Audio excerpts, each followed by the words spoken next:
Hello, I'm Nessa. Welcome to my channel. If you haven't seen me before, welcome.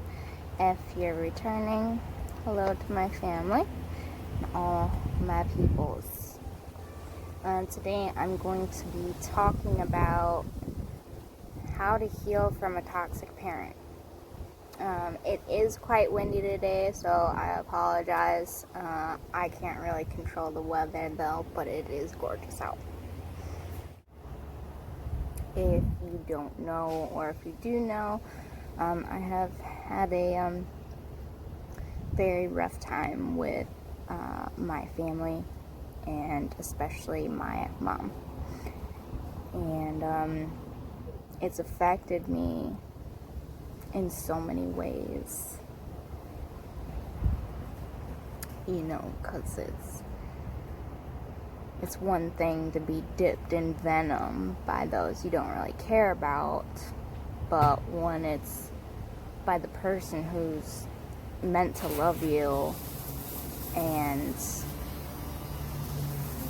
teach you with love and wisdom and warmth and how to do it for yourself, it changes you.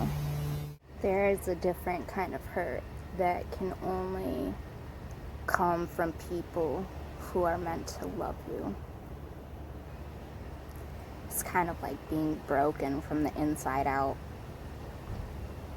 The scarring and hurt that come from a toxic parent environment is probably something we don't talk enough about, and none of us are perfect, including our parents, but there is a point at which imperfect becomes destructive, and taking away from children the love, the warmth, nurturing they deserve and replacing it with something awful. When you're raised on a diet of criticism, judgment, abuse, loathing, neglect, abandonment, it's only a matter of time before we take over for our parents and deliver with full force the toxic lashings to ourselves that have been delivered to them. And they come in many shapes, many sizes, and it can be really obvious or more subtle, but all of them very destructive. A toxic parent has a long list of weapons, but all come under the banner of neglect, emotional, verbal, physical abuse, among other things. They lie, they manipulate, they ignore, they judge, they abuse, they shame, they humiliate, jealousy, criticize. Nothing is ever good enough. You can get an A and they'll want an A+. They'll wonder, and then you get the A+, and then they wonder why you aren't like school captain. And then you make school captain, and then they're like, well, your sister would have been a better one, and you'll never be pretty like her. And they'll push you down just to criticize you for the way you fall. That, or they'll shove you off of a cliff just to show the world how well they can catch you. They oversee childhoods with no warmth, no security or connection. Any negative behavior that causes emotional damage or contaminates the way a person sees themselves is toxic. And a parent can treat their children in such a way to make their children doubt their importance, their worth, their value, their self-esteem, that they're deserving of love, approval, and validation.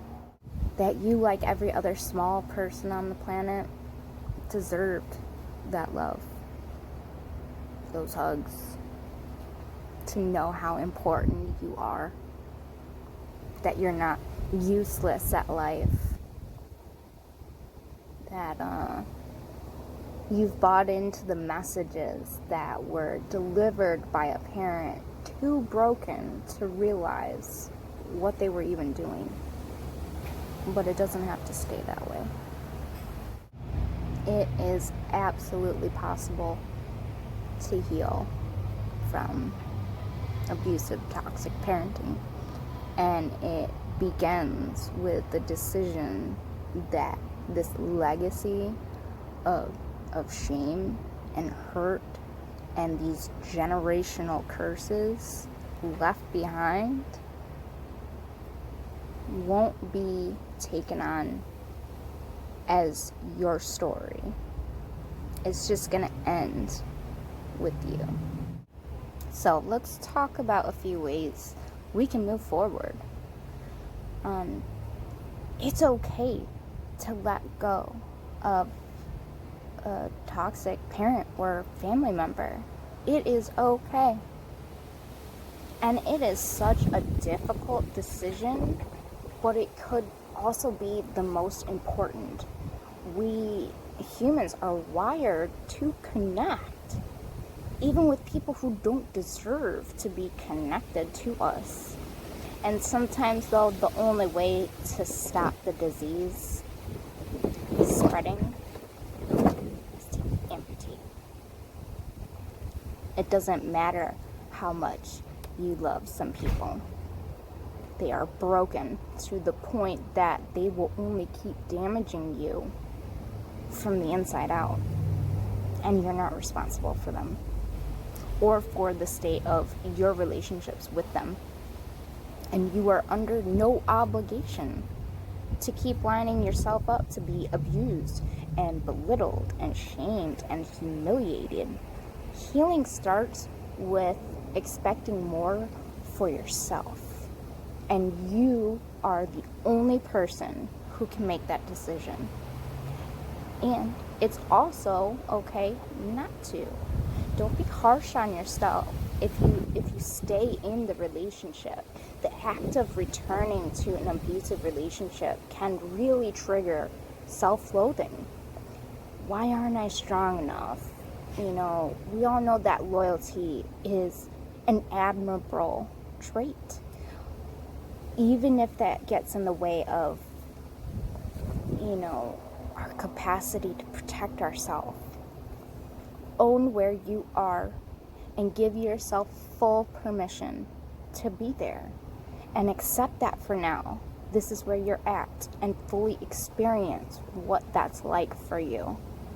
You'll never love yourself enough to change your expectations if you're just like flogging yourself for not being strong enough.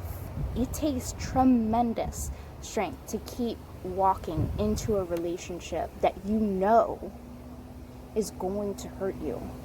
And when you are ready, you will make that move to do something differently. But for now, though, wherever you are is okay. Be honest about the possibilities. If you're going to stay, know that it is okay to put up a boundary between yourself and your parent. And you can act, you know, from love and kindness, which I very much suggest, you know, if you want to. But don't stay in the relationship unless you can accept that the love that you deserve will never come back to you. Ever. If it was going to, it would have reached you by now. But see, their behavior, see it for what it is. And evidence of their breaks, not evidence of yours. Put a force field around yourself and let the abuse just bounce off. Love yourself, respect yourself enough to fill that well that they just bleed dry. because they might not be capable of giving you the love and respect you deserve. But you are, and you can be, and you will. And it takes a lot of effort to do so. The biggest thing I have ever learned is be careful of repeating those patterns with other people, because you might find yourself drawn to the people who have similarities to your parent, and there's a really good reason for that, because all of us are driven to find an ending to things that remain unresolved, because love, warmth, nurturing are such an important part of child development. To be driven to find a resolution to never feeling loved, secure, or good enough, we're going to look to receive what we didn't get from our parents in others. And we will often be drawn to the people who have similarities because it's what we understand. It's actually a secret comfort of ours because we know it.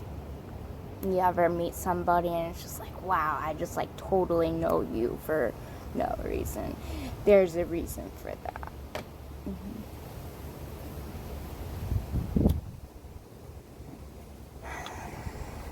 With similar people, the patterns will be easier to replicate, and the hope of ending closer to the desired, parental love will be easier to fulfill. That's the theory. The pattern often repeats, but because of the similarities to the parent, so does the unhappy ending. These decisions aren't conscious ones, so moving towards healing the automatic thoughts, if this is something that's familiar to you, it's possible that you're being drawn to the wrong people because they remind you of your parent, or somewhere inside where you wanted things to stay hidden is the wish that you'll get from them what you weren't able to get from your parent, or from yourself. Look at the people in your life. Explore the similarities they have with your own parents or family. What do they have that's similar? What do you do that's similar to the way you are in your relationship with your parents? Which needs are being met? What keeps you there? The more awareness you have, the more you can make deliberate decisions that aren't driven by historical wants. Own your right to love and respect. This was a big one that I learned this year. One of the greatest acts of self-love is owning your right to love and respect from the people you allow close to you. You are completely entitled to set the conditions for your relationships as other people are to set the conditions for theirs. We all have to treat those we love with kindness, generosity, respect, if we want the same back. If those conditions aren't being met, you're allowed to close that door. Matter of fact, you're allowed to slam it closed behind them if you want to. But also be careful of your own toxic behavior. You've been there, you know what the behaviors are, and you know what they do. We're all human. We're all going to get it wrong sometimes. Toxic behavior, though, is habitual, and it will damage the members of your own little tribe as surely as it damaged you. You don't have to be a product of the inept, cruel parenting that was shown to you. And this starts with that brave decision that the cycle stops with you. People who do this, who refuse to continue a toxic legacy, are courageous, heroic, and you know what? They change the world. We're here to build amazing humans, not tear them down. How many lives could have been different if your parent was the one who decided enough was enough, that it stops here? You are allowed to make mistakes, and you're allowed to do it on your own too. You may have been led to believe that you're not enough, smart enough, beautiful enough, funny enough, strong enough, capable enough. And the truth is that you are so enough. It's crazy how enough you are. Open yourself up to the possibility of this and see what happens. You don't need to depend on anyone. And making mistakes doesn't make you a failure. And it never has. And that's something you've been led to believe by people who have never supported you, never gave you permission to make the mistakes sometimes. Make them now. Make plenty of them. Heaps of them. Give yourself full permission to try and miss. Because you're going to have hits, you're going to have misses. You don't even know what you're capable of, because you've never been encouraged to find out. You are so much stronger than you think you are. Braver, better, smarter than you could ever think you are. And now it's the time to prove that to yourself. You know, get a piece of paper, a pen, after this video, or pause me now. Write a list. Write down all the beliefs that hold you back, the ones that get in your way and stop you from doing what you want to do, saying what you want to say, and being exactly who you want to be. Were you brought up to believe your opinion doesn't count? I know I was. That you feel unheard, unacknowledged, unseen. Nothing you say or do matters. That somehow somebody else was always right. That you're unlovable, unimportant, stupid, annoying, incapable, worthless. God knows the amount of words I could pull back in from the past.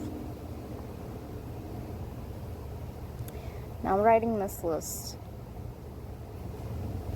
beside each belief, write, what is that belief costing you? Has it cost you relationships, happiness, the freedom to be, to experiment, to explore? Then you need to rewrite that script. Thoughts drive feelings. Feelings drive behavior. Behavior drives actions, everything, our life. What you expect for yourself and what you expect from relationships in the world, how are you going to change those beliefs? Choose one or two and start with that. And every time you catch yourself thinking the old thoughts, actively replace it with a new, more self-nurturing thought. Then act as though that new thought is true. Now, this was something I learned, half my lifetime ago, at some point, that I've brought back into my self-healing journey. Grab a rubber band or a hair tie, whichever. Keep it on your wrist. Every time you have a self-defeating thought about yourself, snap it. You have to stop the thought process, right? Something sudden to interject those neurons in there. And then we have to rewire our brain, our DNA, our habits, our patterns, everything. And it is not hard. And it took years to bring us where we are today. And it's going to take effort and time to reverse that and forge new connections. Now, when I first started this, I'd write myself something positive on the mirror, different affirmations, meditating, different self-healing, and it's like, I don't believe it. It's just like, because I am not good at receiving love or compliments, if it's even given to me, and I'm just like, I don't know what to do with this. So when you start out, you're not going to believe these things you say to yourself. Just pretend. At first. You know how they say, fake it till you make it kind of thing? I always hated that saying, but it has some truth to it. It will help build you over time. Your head will catch up when it's ready. And it's very difficult to break out of that old thought, those patterns. To retrain your mind that's a pretty big deal. And you do not need to hurt yourself. We don't need to be all sadistic with it, And we can get that way, wanting to hurt ourselves in some sort of way, because that's what's comfortable for us. But your old thoughts, your old actions, the things that you've been doing for so long, enough already. There is no right or wrong on any of this. All the answers and strength and courage you need to do what's right for you is within you. You just need to give yourself the opportunity and reason to hear it. And just like that list, find the shoulds that shouldn't be. Those expectations, whether they're unspoken or they're placed on you by someone else, or these expectations that of yourself because of other people. The shoulds are messages we take in from childhood, school, relationships, society. They're coming at us. You should do this, you should do that, you should blah, blah, blah. They guide your behavior automatically. And this can be a good thing, like, I should be around people who respect me. Or, not so good thing of, I should always be nice. Take a close look at your shoulds. See if you've been swallowing them down with a spoonful of poison. Our shoulds could come from many years of cultivating and just careful pruning, so that when that should is like fully formed, it directs you so automatically that you don't even need to think. And that's the same way with the positivity or replacing.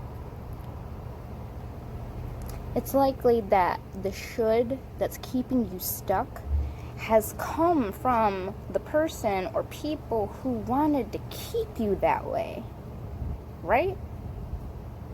Were you brought up feeling indebted to your parents, like you owe them? Were you that like you'll never cope if you separate properly from them? Were these messages delivered to you to keep you small, quiet, hidden, believing the messages may have worked when you were younger and, steering you from their foul moods and toxic consequences, but it doesn't have to be that way now. Don't pick up where they left off. You're older now, wiser now, and with very different circumstances and in a different environment. And if not, make it. If your shoulds are working for you, love them. Love them up. Keep them. Otherwise, let them go. Because nobody is all good or all bad. But don't be guilted by that. I have that. I can see the good. Like, I can literally see the good in the devil. That's my personality. I can find the positivity in everything, even though I can be the most depressive person in the world.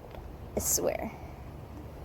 I've actually been extremely depressed lately. And you know what? You are the only one that can pull yourself out of that and then maintaining that. That's hard. That is hard work. And I commend everybody and anybody who goes through hard, traumatic times and transmute that energy, those feelings, those actions into something great for yourself, for your family, for your children. One of the things that makes ending any relationship so difficult is that there will be traces of exactly what you do want in them. Even toxic parents or people can sometimes be loving, nurturing, warm, though mostly, if not always, done to further their agenda. My mom would have never apologized to me even if I did prove her wrong, which was usual. You think I got an apology though? No. They just start acting nice for their own selfishness, their own needs, their own wants. In the same way, being a little bit bad probably isn't enough to sever an important relationship. Being a little bit good isn't enough reason to keep one. Zoom out. Look at the bigger picture. If you feel miserable in the relationship more than you feel good, question your reasons for staying. If it's because your parent is old or frail or sad or lonely, that might be all the reason you need to stay. And that's okay. And if it is, own that decision in strength and put limits on contact or how much you give to the relationship. You're entitled to take and give as much to the relationship as you decide. Just whatever you do it deliberately, in strength and clarity, not because you're being manipulated or disempowered. The shift in mindset seems small, but it is so important. Also, building yourself up. Toxic environments are horrible for your brain. We know that with absolute certainty, that the human brain is incredibly adaptive. And in response to that kind of environment, it will shut down. Because we want to protect ourselves. It is our survivability. And when this happens, and especially with prolonged periods of emotional stress, the rate at which the brain produces new neurons slows down, ultimately making people vulnerable to anxiety, depression, cognitive impairment, memory loss, reduced immunity, loss of vitality, and reduced resilience to stress and illness. A lot of research has shown that migraine and other pain conditions are more prevalent in people who were brought up in abusive environments. And though the exact reason for the relationship is unclear, we can probably figure that out. We also know with absolute certainty that the damage can be turned around. Diet, using omega-3s, fish oils, green tea, blueberry, reduced intake of processed foods, sugar, unhealthy carbs, getting exercise, and especially anything that increases heart rate, cardio, and meditation, such as a regular mindfulness practice, will all help to rebuild the brain and heal the damage done by that environment. Increasing our neural pathways will help build resilience, cognitive function, vitality, and protect us against stress, anxiety, and depression. Healing from a toxic parent starts with deciding that this lifetime of messages of unworthiness that have left you hollow or scarred are wrong, because they are. It means opening a heart that has probably been closed for way too long, and mine just being over open because I have so much love that I want to give, but to the wrong people. Receiving the love, approval, and validation that has always been yours to own. Sometimes it means realizing that parents break too. Sometimes irreparably. Sometimes to the point of never being able to show love to the people in their life who deserve it the most. Sometimes it means making that brave decision in strength and with the greatest self-love and self-respect to let go of the relationship that's been hurting you, even if it's just for right now. Breaking free from a toxic parent is hard, but hard has never meant impossible. And with that decision to move forward, there are endless turns your story can take. Brave, extraordinary, unexpected turns that will lead you to a happier, fuller life. And it's what you've always deserved. Be open to the possibilities of you. There are plenty.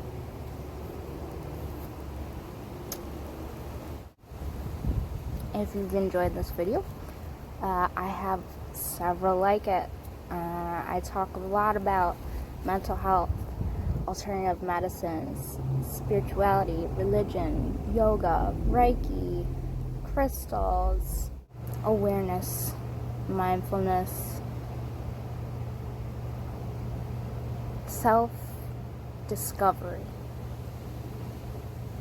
And I have many different playlists on my YouTube channel, and I very much welcome you that if this resonates with you, come along for the journey with me, because I believe if I can help heal myself and I can help somebody else or aspire them to do the same, we can literally heal the world. If your story is anything like mine, please leave a comment. Please share with somebody. I would love to hear your story, and I will tell you mine. And have love for yourself on your good days and your bad, especially those. Forgiveness is not just for the other person, it is really for you. Love and forgive yourself first. I also want to say that if anybody wants to talk to me personally, privately, I will leave all my information. You can reach me Facebook, Instagram, email. I am available and do a lot of life coaching, mental health work, and just generally a caring, nurturing, understanding person. I very much understand human nature, because I, for one, am human. I love you. Thank you for watching. Subscribe, like, comment, share, notify. Plenty more videos to come.